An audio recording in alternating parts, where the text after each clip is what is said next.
Hello everyone, welcome to learn अभी। तो आज हम लोग अम्बा एंड भीष्म का जो है सेकंड पार्ट देखने वाले हैं, क्योंकि ये थोड़ा लेंदी चैप्टर था, इसलिए हम इसको पार्ट 2 देखेंगे इसका। चलिए देखते हैं। हमने लास्ट उस पेज पे एंड किया था, तो अभी हम यहाँ से स्टार्ट करेंगे। भीष्म को अम्बा की बात जची। उन्होंने अम्बा की उसकी इच्छा अनुसार उचित प्रबंध के साथ शाल्व के पास भेज दिया था और अम्बा की दोनों बहन अंबिका और अम्बालिका का विचित्रवीर के साथ विवाह कर दिया था। तो पिछले चैप्टर में हमने देखा था कि जो अम्बा है उसको शाल्व बहुत अच्छा लगता था, तो उसके साथ शादी करना चाहती थी, पर देवव्रत उसको यहाँ ले आए थे अपने भाई के शादी कराने के लिए। तो वो बोली कि मेरे को आप वापस उसके पास भेज दीजिए और ये अंबिका और अम्बालिका मेरी दोनों बहनों को आप इसके साथ रख लीजिए, विचित्रवीर के साथ। ठीक है। अब अपनी मनोनीति वर शोभराज शाल्व के पास गई और सारे वृत्तांत कहा सुनाया। उसने कहा, राजन, मैं आपको ही अपना पति मान चुकी हूँ। मेरे अनुरोध से भीष्म ने मुझे आपके पास भेजा है, आप मुझे अपनी पत्नी स्वीकार कर लीजिए। तो अब वो अम्बा गई शाल्व के पास और वो उससे बोलने लगी, मैं आपको अपना पति मान चुकी थी, भीष्म ने मुझे यहाँ भेज दिया है, अब आप मुझे अपनी पत्नी मान लीजिए। पर शाल्व ने माना। उसने अम्बा से कहा, सारे राजकुमारों के सामने भीष्म ने मुझे युद्ध में पराजित किया और तुम्हें बलपूर्वक हरण करके ले गए। इतने बड़े अपमान के बाद मैं तुम्हें कैसे स्वीकार कर सकता हूँ। तुम्हारे लिए अब उचित यही है कि तुम भीष्म के पास जाओ और उससे सलाह के मुताबिक ही काम करो।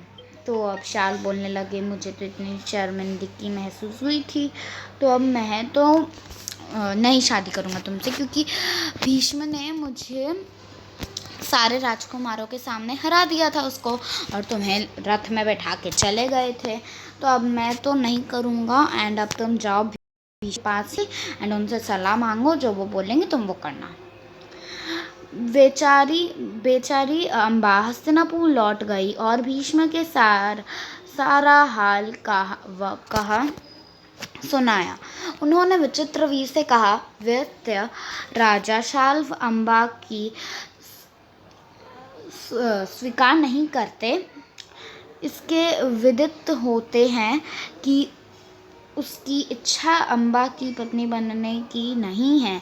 अब उससे के साथ तुम्हारी विवाह नहीं में कोई आपत्ति नहीं रही है, पर विचित्रवीर अम्बा के साथ विवाह करना नहीं चाहते थे। विचित्रवीर भी अब नहीं चाहते थे अम्बा के साथ विवाह करना, क्योंकि उनकी ऑलरेडी 2 पत्नी थी, अंबिका एंड अम्बालिका। वो तीसरी भी ले आएंगे क्या। तो वो गई बेचारी अम्बा लौटी भीष्म के पास, हस्तिनापुर चली गई, उससे सलाह मांगने लगी कि अब मैं क्या करूं जिससे मेरा मतलब घर में चली जाऊं। बेचारी अम्बा ने इधर की रही ना उधर की, मतलब वो ना शाल्व के पास गई, ना वो भीष्म का अच्छा सलाह का कुछ यूटिलाइजेशन कर पाई। ठीक है ना, उधर की कोई और रास्ता न देख वह भीष्म से बोली, गंगा मैं तो दोनों ओर से ही गई, मेरे कोई भी सहारा न रहा, आपकी मुझे हर लाई थी। अंत में अब आपका यह कर्तव्य बनता है कि आप मुझसे विवाह कर दो। वो बेचारी अम्मा बोलने लग गई कि अब तो मैं कहीं पे भी नहीं जा सकती, तो आप कुछ कीजिए, आप ही ने मुझे यहाँ लेके आते, तो आप अब मेरे से शादी कर दीजिए। भीष्म की प्रतिज्ञा थी, ठीक है। अब देखते क्या होगा। भीष्म ने उसकी बात ध्यान से सुनी और उनकी प्रतिज्ञा की याद दिलाकर बोला, आप अपनी अपनी प्रतिज्ञा तो मैं नहीं छोड़ सकता। उन्होंने अम्बा की परिस्थिति समझकर विचित्रवीर से दोबारा आग्रह किया। तो उन्होंने विचित्रवीर से दोबारा कहा कि तुम इसके साथ विवाह कर लो, पर वह नहीं माने। भीष्म ने अम्बा को फिर समझाया और कहा कि सौभराज शाल्व के ही पास जाओ और एक बार फिर प्रश्न करो। तो उन्होंने फिर बोला कि तुम एक और बारी जाओ, उनसे रिक्वेस्ट करो, ठीक है। हाँ, उनसे रिक्वेस्ट करो तुम, ठीक है, प्रार्थना करो। लाचार अम्बा फिर शाल्व के पास गई और उसकी बहुत मिन्नती को की, लेकिन दूसरी की जीती हुई कन्या को स्वीकार करने से सौभारत के ने साफ इनकार कर दिया। तो वो उन्होंने बोला कि तुम्हें तो भीष्म ने रथ में बैठा के ले गया था, मैं तुमसे कैसे विवाह कर सकता हूँ। अम्बा इस प्रकार 6 सालों तक हस्तिनापुर से सौभदेश के बीच ठोकरें खाती रही। तो उसके बाद से अम्बा 6 इयर्स तक इधर से उधर कर ही रही थी, कभी हस्तिनापुर, कभी सौभारत। अम्बा इस प्रकार 6 सालों तक इधर से उधर करती रही। उसने अपनी इस सारे दुख का कारण भीष्म को ही समझा। तो उसने समझा कि हाँ, भीष्म ही मुझे लेके आए थे, तो उसी का मतलब ये गलती है। उन पर उसकी बहुत क्रोध आया और प्रतिहिंसा की आग, मतलब वो सोचती रही कि मतलब वो उनको इतना वो उससे अच्छी नहीं मतलब अम्बा इतना उससे गुस्सा हो गई थी कि वो बोल रही थी अब मैं इसको तो मार दूंगी, मतलब हिंसा की बात करने लग गई थी। भीष्म के बाद लेने की इच्छा से वह कई राजों के पास गई और उन्होंने अपना दुख डाम किया। मतलब उन्होंने बोला कि मेरे साथ ऐसा हुआ, तो आप मुझे अपनी पत्नी स्वीकार कर लीजिए।